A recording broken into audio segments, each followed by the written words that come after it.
Bonjour à tous et merci d'être avec nous ce soir, ici même, Bassin Labou, pour parler politique. Mais quel genre de politique? Une politique industrielle, une politique de service, une politique commerciale.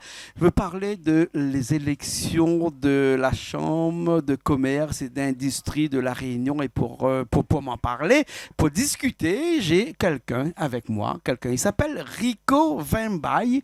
Vinbaille, c'est ça? Vinbaille, on peut dire comme ça. Et il est candidat à la Chambre des commerces de 2021-22 aussi. C'était 2021 et 2022 aussi. Hein?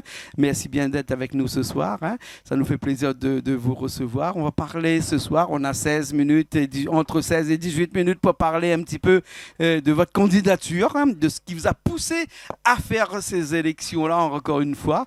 Et avant tout, est-ce qu'on peut présenter un petit peu Rico Vinbaille? Tout à fait. Mets bien le micro de ma bouche. Tout à fait. Rico Vinbaille, je suis né à Saint-Pierre. Je suis très jeune, 66 ans. Ouais. Ouais, ah, 66 ans, on est jeune. Hein? On est jeune, hein, on est encore jeune. Hein. Ouais. Donc j'ai encore l'agnac de conduire. Mets bien le micro devant. J'ai encore l'agnac de conduire une liste à la Chambre des commerces cette année. Autrement, je suis élu à la Chambre des commerces depuis 1994. Ça fait quelques années. Et je peux dire aujourd'hui que je connais la Chambre de commerce dans tous ses recoins, dans tous ses angles. Ce qui veut dire que depuis 1994, là, il y avait des équipes avant qui ont passé. Mais il fut un temps aussi que vous étiez président aussi de cette chambre-là. Non, président de la commission service. Commission service. C'était quoi, en 2000, ça? J'étais élu à la Chambre de commerce en 1994. De 1994 à 2000, j'étais le président de la commission service et vice-président des appels d'offres. Et après, il y avait un petit trou. Il y avait un petit trou après, de 2000 à 2004. Je suis revenu en 2004. J'ai fait élire l'équipe Éric Magamoutou. Et jusqu'à 2010, Ibrahim Patel est arrivé. J'étais à nouveau réélu. Et 2016, c'était le clash. C'était le clash carrément. Et j'étais élu quand même en 2016. Jusqu'à les élections de l'année dernière. 2021. 2021, j'ai reconduit une liste en plateforme avec des autres protagonistes. Et les élections ont été annulées. Et puis, c'est reparti cette année. Voilà. Cette année, j'ai repris encore le courage avec des amis, des chefs d'entreprise qui m'ont demandé de revenir en tant que tête de liste pour conduire la liste parce qu'eux-mêmes, ils étaient novices dans cette affaire-là. Ils voulaient quelqu'un qui avait l'expérience de la Chambre des commerces. Parce que la Chambre de commerce, on ne vient pas comme ça.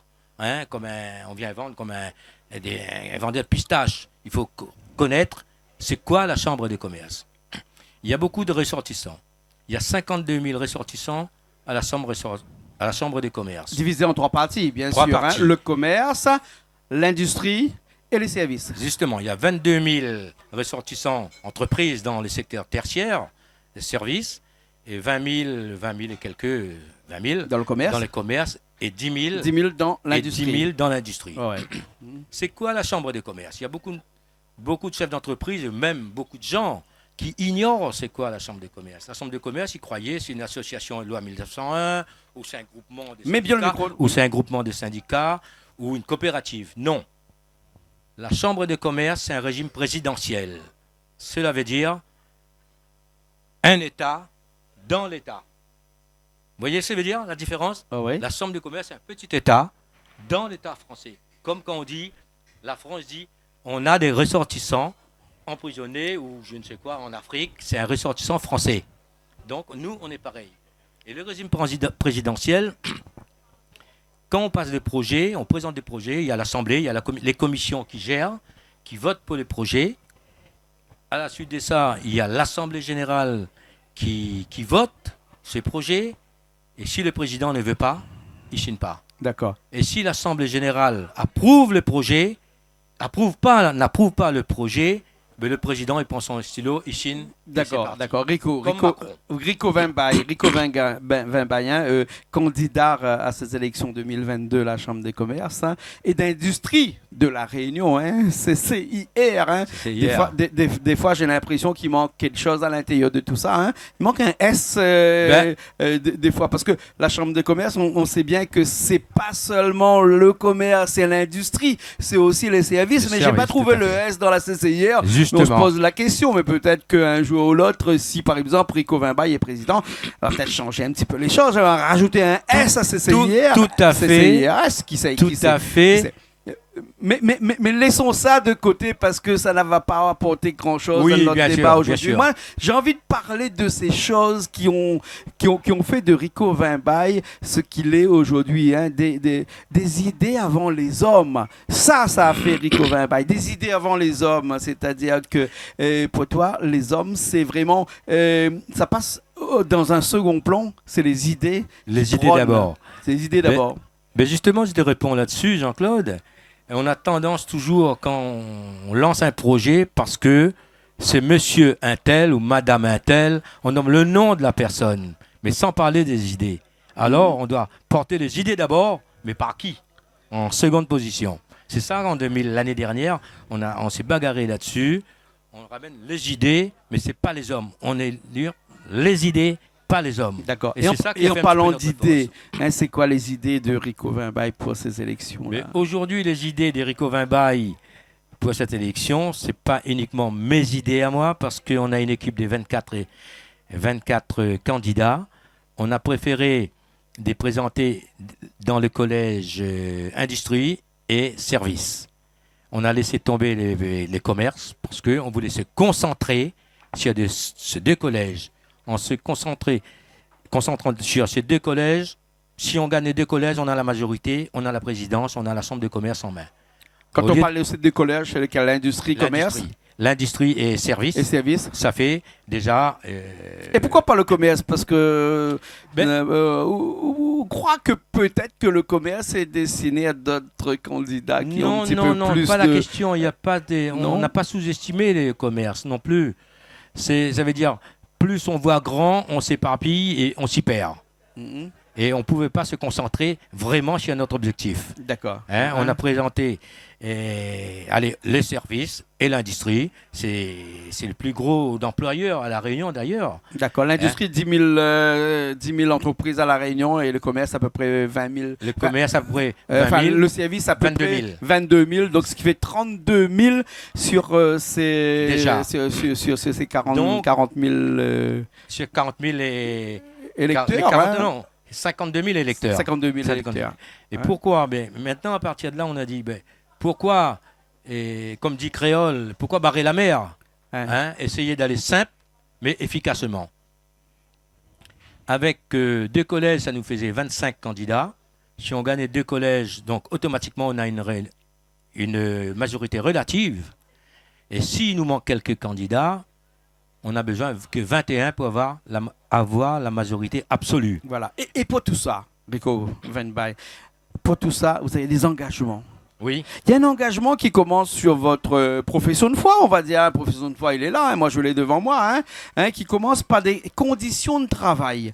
Des conditions de travail dans l'enceinte même du personnel de la CCIR. C'est vraiment quelque chose qui vous tient à cœur, puisque vous avez mis ça dans le premier de vos engagements. Pourquoi? Tout à fait. Moi, je suis croyant et je crois en l'humain. Que ce soit homme, femme, on est égal, tout le monde. Et or, depuis quelques années, depuis une dizaine d'années, il y a des nouvelles équipes qui sont arrivées. Ils ont commencé à dire, les femmes, c'est après les hommes. Et là, ils ont balancé en déplacement de poste. Déjà, ça, c'était important. Quand on voit quelqu'un qui travaille à un poste, connaît bien son métier depuis 10 ans et tout d'un coup il y a une nouvelle équipe qui arrive, elle dit madame Intel, elle n'est pas compétente, on le met de côté dans un poste inférieur et on met des hommes à la place. Et là j'ai dit non, je ne suis pas d'accord avec ça. Et tout le monde est pareil, même sensibilité, même entité, même éducation, même instruction. Pourquoi séparer les hommes et les femmes? Moi personnellement, ça m'intéresserait demain. Si j'avais une femme dans mon équipe pour porter cette femme à la présidence, je l'aurais fait. De toute façon, il y a une obligation de parité, non? Non. Il n'y a pas d'obligation de parité à la CCIR, alors? D'accord. Ensemble de métiers, si, mais pas là. Bientôt peut-être. s'il y avait une femme Bientôt, qui disait, peut-être Siriko Venbay est là, et donc peut-être oui. c'est pas, même si on gagne la présidence, ce ne sera pas Rico Vinbaille qui va décider. Il y a quand même le gouvernement, parce qu'on dépend quand même d'un gouvernement. Mais on peut monter le des gouvernement projets. est pour la parité actuellement. Bien sûr. Oui. On peut monter ces projets et puis aller former, chercher des vrais techniciens pour aller vers le gouvernement et puis attaquer les points sensibles. Bien sûr. Ça, c'est bien sûr. pas- On a d'autres points sensibles. Voilà.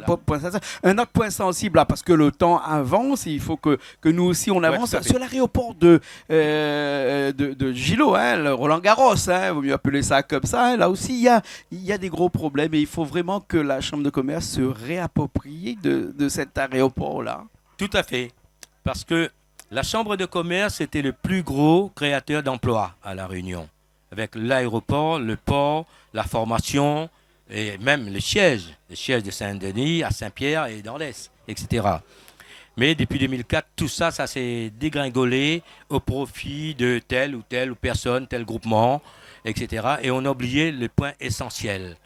Le point essentiel, ce n'était pas de rabaisser cette institution, c'était de l'augmenter, donner le maximum de responsabilités. On nous a retiré.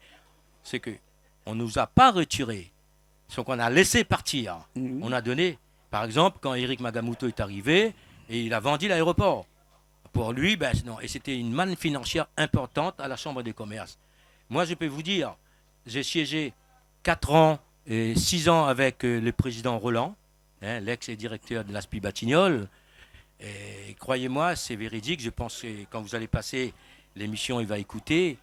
On avait presque 700 millions de francs en trésorerie avec l'aéroport et le port Réunion. Éric Magamutu, quand il est arrivé, tout de suite, la première chose qu'il a fait, il a démembré la chambre de commerce en vendant l'aéroport. Il aurait pu même vendre le fauteuil qu'il était assis dedans. Ah ouais. Là, c'était un peu gros. Je n'étais pas d'accord avec lui. Je me suis séparé. J'ai dit non, c'est pas comme ça. Si on veut avancer à La Réunion, avancer La Réunion, c'est pas uniquement avancer des gens, une catégorie des gens qui ont 50, 60 ans, qui ont des entreprises, ils ont fait leurs preuves. Mais il y a la jeunesse derrière qui arrive. Bien sûr. On doit assurer la jeunesse avant nous. Bien sûr. Ça, D'autres activités aussi que pourraient éventuellement être concernées dans ce qu'on appelle une compétence de la CCIR, c'est le tourisme aussi. Le tourisme, mais justement, tout à fait. En vendant l'aéroport à l'État, c'est vrai, et heureusement, dans cet aéroport-là, il y a l'État qui a 60%. La Chambre de commerce détient quand même 25% et 15% la mairie de Sainte-Marie. Oui. Puisque l'aéroport se trouve... Et le conseil général aussi. Un petit bout. Un il y a petit 15 bout. et 5 Voilà. ou quelque chose comme ça. Enfin, 15% pour Ouais. Mais parce que l'aéroport se trouve sur le territoire saint-marien. Oui. Mais nous, en priorité, si on arrive à la Chambre, on va négocier. C'est l'État. Et j'ai une équipe de techniciens qui est prêt, si on remporte, prêt à prendre l'avion 24 heures plus tard pour aller négocier avec le gouvernement pour reprendre la gestion de l'aéroport. D'accord. Hein? Et ainsi développer le tourisme en collaboration avec l'IRT, Tout à fait. par exemple, en collaboration avec aussi la région. Hein? Et puis après, avec toutes les institutions qui font le tourisme à La Réunion. Mais il y a aussi des sujets très importants. Hein? On avance parce que le temps passe et que un sujet... Moi, je sais que ce sujet-là vous tient à cœur. Hein? Oui, ce sujet de la banque ici. Parce que pourquoi pas une banque locale privée? Ça, je suis sûr que c'est un de vos leitmotifs. C'est ça. C'est ça mon point fort. Et mon cheval de bataille, c'est une banque locale privée à La Réunion. C'est pour ça, dans ce programme, vous avez Narcisse Rivière. Narcisse Rivière, qui était un ancien directeur de la Caisse agricole à Saint-Pierre. Il est candidat avec moi pour la 3e fois. Ouais.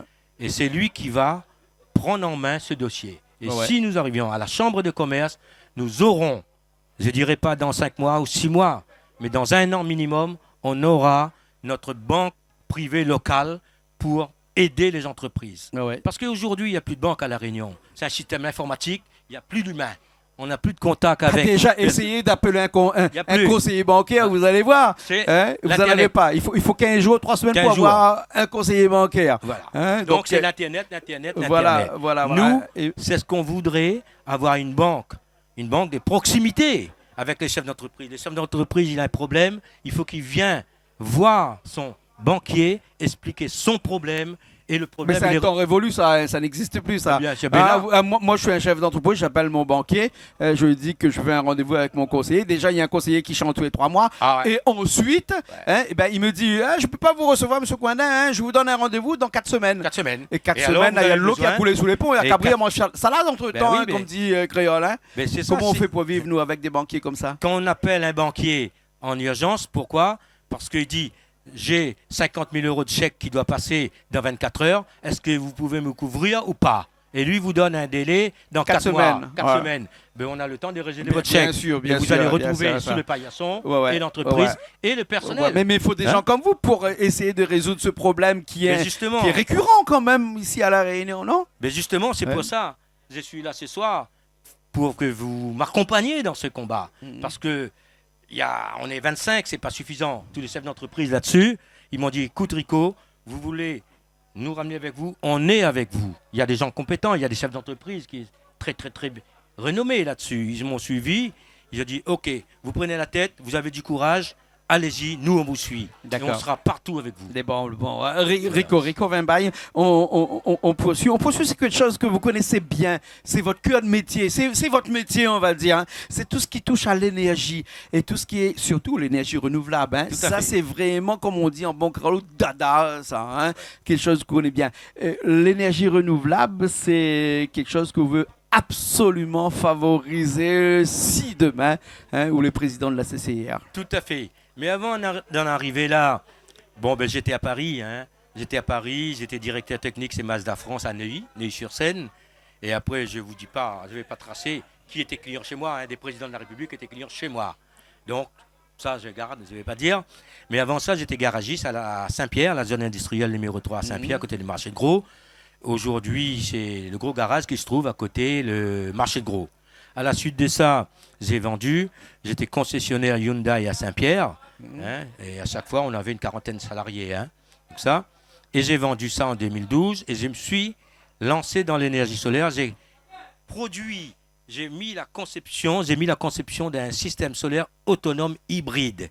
Hybride 24/24. Et on peut fabriquer de l'énergie pour revendre à l'EDF pour amortir l'achat. Ce qui veut dire qu'ici à La Réunion, n'importe qui sur sa maison avec le soleil qu'on a par exemple peut être en énergie autonome. Tout à fait, 24/24, H24, que ce soit en 220 volts ou que ce soit en 380 volts. Est-ce que La Réunion peut être ici un vivier d'exemple pour toute cette population océan Indien et aussi cette population européenne qui nous regarde de très loin et qui se dit peut-être qu'à La Réunion il n'y a rien, mais ici à La Réunion on peut être vraiment l'exemple même, on peut être le laboratoire de l'énergie renouvelable ici. Mais tout à fait, La Réunion, il faut dire la vérité en face, il ne faut pas avoir honte. La Réunion, c'est un laboratoire. Parce qu'on a tout ce qu'on a besoin pour vivre. On a tout ce que la nature nous a donné se retrouve à La Réunion. Ouais. Il y a le soleil, il y a de l'eau. On peut fabriquer n'importe quoi à La Réunion. Mais il nous manque un peu de moyens, bien entendu. Bien sûr. C'est les moyens qui nous manquent. Rico Vimba, on arrive à la fin de cette émission. On va passer un petit peu sur tout ce qui est le patrimoine foncier de la CCIR, mais que je sais que vous allez en parler. La digitalisation de toute la découverte des villes et accès de différents commerces, tout ça. Et ensuite, un truc qui peut être, on va finir là-dessus, la délocalisation du siège de la CCIR dans l'Ouest. Pourquoi dans l'Ouest? Parce que Saint-Denis, c'est pas bon? Avant ça, il y a un point très important pour les chefs d'entreprise qui se trouvent ici, qui sont des chefs d'entreprise qui vont nous écouter. Oui. À part que la banque privée, locale, aujourd'hui, quand un chef d'entreprise veut voir sa banque pour faire un prêt, sa banque lui demande toujours un cautionnaire ou une caution bancaire. Et il est dans l'incapacité pour donner. Nous, la Chambre de commerce, si on arrive à la Réunion, on arrive à la Chambre des commerces, un chef d'entreprise, il a besoin, sa banque lui demande un cautionnaire. Nous, la Chambre de commerce, va se porter caution pour ce chef d'entreprise à la hauteur de 50 000 euros. D'accord. Et ça, on a le devoir et le pouvoir de le faire. D'accord, d'accord. Juste pour finir, il faudrait que même vous me répondiez à ma question. Ouais. Délocaliser la CCIR dans l'Ouest, pourquoi? Parce que vous habitez dans l'Ouest? Non, pas du tout.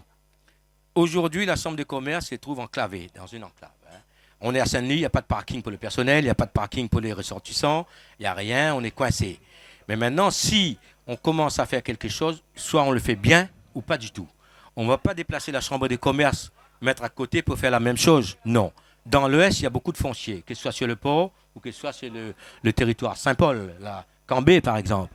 Et annexer cette Chambre de commerce, cette délocalisation, on voudrait faire un World Trade Center, un centre d'affaires international. Et la Chambre de commerce sera logée dedans. Et pourquoi cette chambre, cette World Trade Center? Parce qu'aujourd'hui, il nous manque beaucoup de choses à leur nom.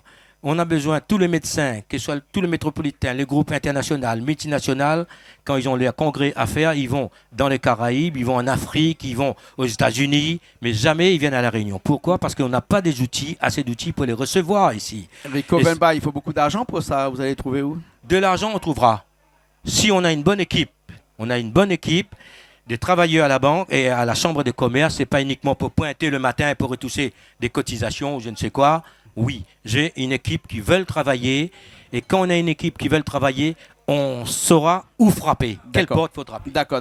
Alors, on va finir là-dessus. Les votes ont commencé, là. Ils vont commencer là.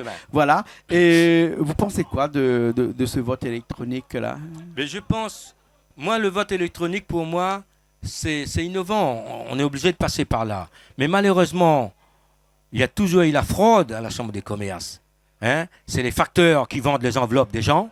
Ah bon? Ah ouais. Non, mais c'est pas vrai, ça n'existe pas. Moi, je répète et je le dis aujourd'hui. C'est un mythe. Je répète et je le dis encore ce soir. Vous avez des preuves? Oui, j'ai des preuves parce qu'en 2016, ça s'est passé comme ça. Oui. Vous avez bien vu comment ça s'est traduit. J'ai un copain qui est facteur, je vais l'appeler demain matin. Alors. Voilà, appelez-lui.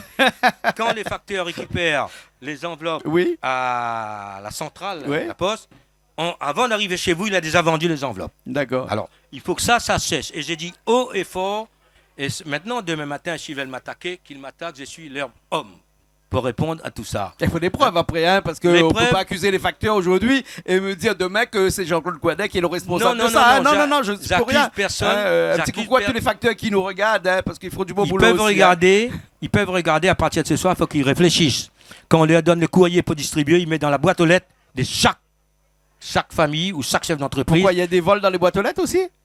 Il y a tout. Avant d'arriver aux boîtes aux lettres, c'est disparu déjà. Ah ouais? Ils vont déjà en cours de route. S'il y a un facteur qui m'entend ce soir, demain matin, il porte plainte contre moi. J'irai au tribunal avec lui. Il faut arrêter. Et une chose aussi, j'ai dit.